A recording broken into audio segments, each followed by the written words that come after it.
cryptos are cool and sexy, that cryptocurrencies are a fraud, a hoax, a bubble.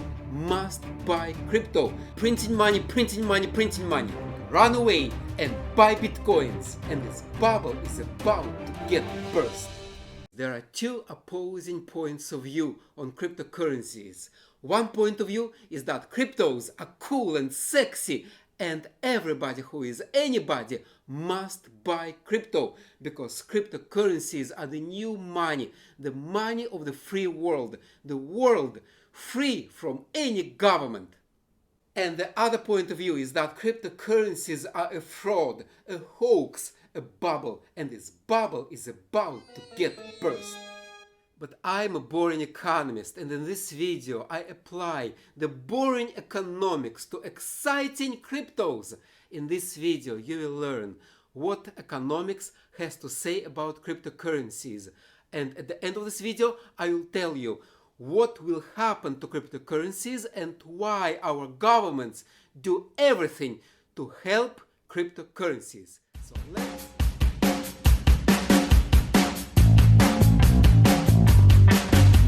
First of all, what is a cryptocurrency? Cryptocurrency is a currency that is digital, decentralized, free from any government, impossible to counterfeit. In this video, I will bust a few myths, a few misconceptions about cryptocurrencies.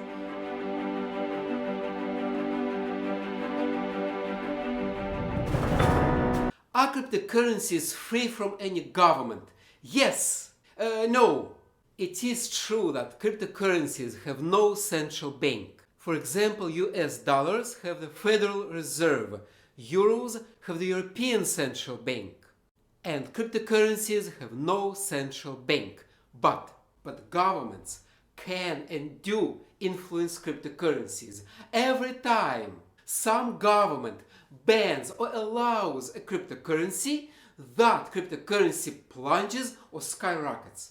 So no, cryptocurrencies are not free from governments. In fact, the future of cryptocurrencies depends largely on if governments will embrace cryptos or not. Because if they do, cryptos will have a bright future, and if they don't, we'll see.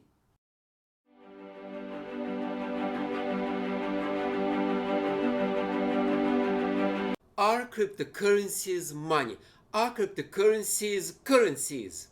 To answer this question from the point of view of economics, we need to recall what is money.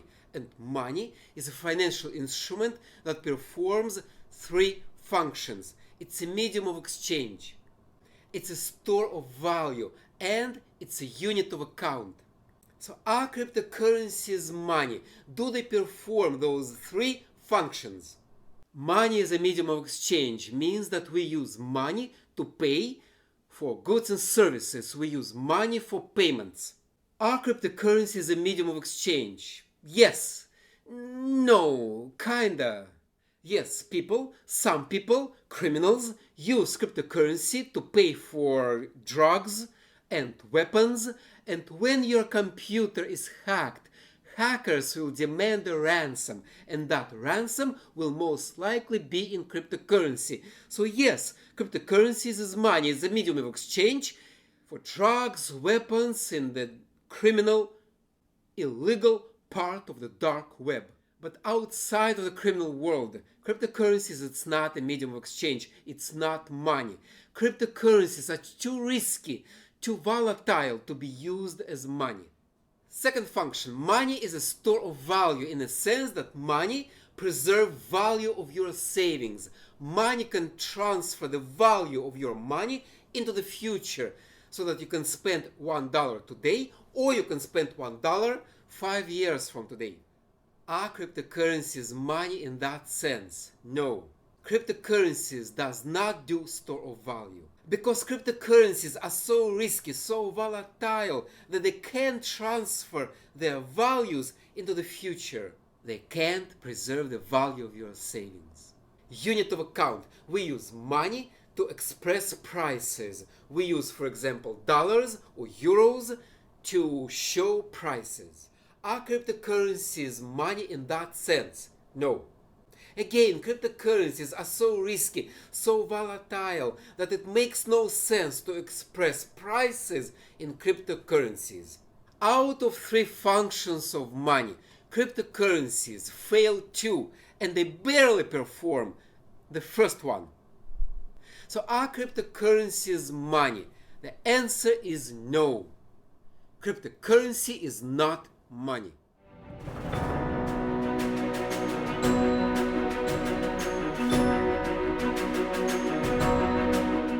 Are cryptocurrencies a new alternative to old investments? Many people believe that traditional investments, stocks and mutual funds, are old and boring, while cryptocurrencies are cool and sexy.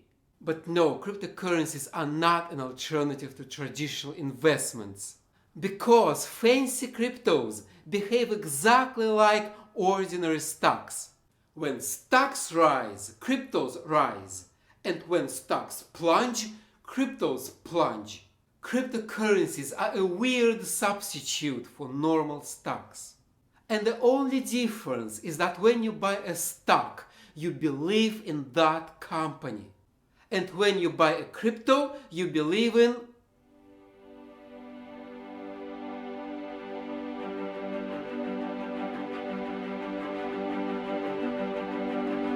Are cryptocurrencies anonymous? Yes. No. Cryptocurrencies are anonymous as long as you stay in the crypto world, as long as you stay within your digital wallet. But once you step out of the crypto world, once you want to exchange your cryptocurrencies for the real currencies, you become visible. You are no longer anonymous. Your transactions can be tracked. So no, cryptocurrencies are not anonymous. You can stay anonymous as long as you keep your money fake.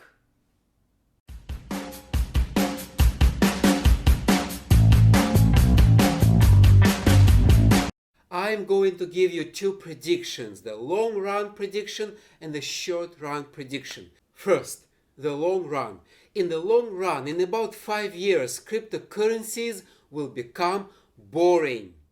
They will become normal financial instruments, traditional instruments that play a certain role in a modern society. They will not replace money. They will not replace traditional investment stocks and bonds.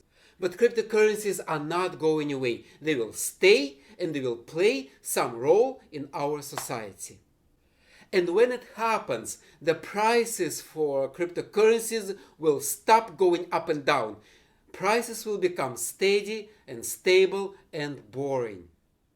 That was my long run prediction, a very boring prediction. But in the short run, in the next 2 to 3 years, cryptocurrencies will be interesting, they will be cool, and we are going for a ride.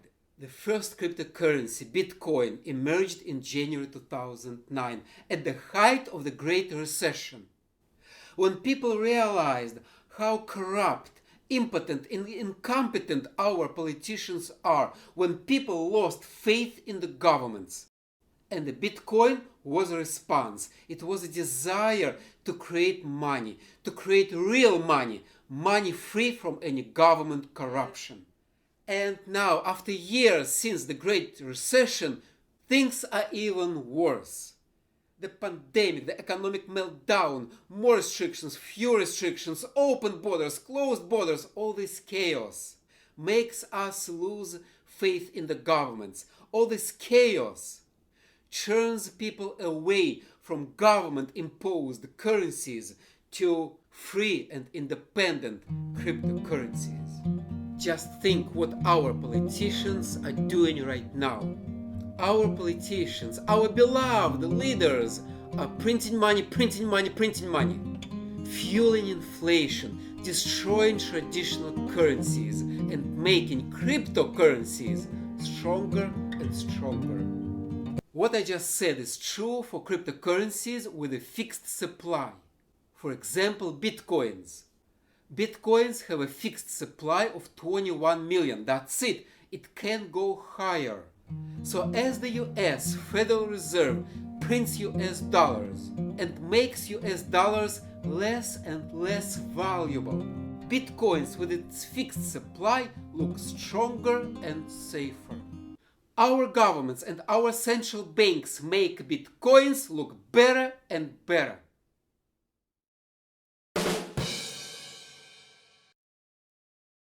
Bitcoins become a hedge, a protection against high inflation, a protection against rising prices. Now you probably want to stop this video and run away and buy Bitcoins. But before you do this, let me tell you that there is a better way of protecting yourself against inflation. It's gold.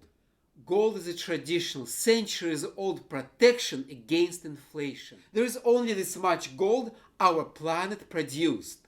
So gold is valuable because it's scarce. So if you want to buy exciting cryptocurrencies, by any means do so, but do so only after you created a proper portfolio, a proper diversified portfolio of stocks, bonds, mutual funds, and maybe gold.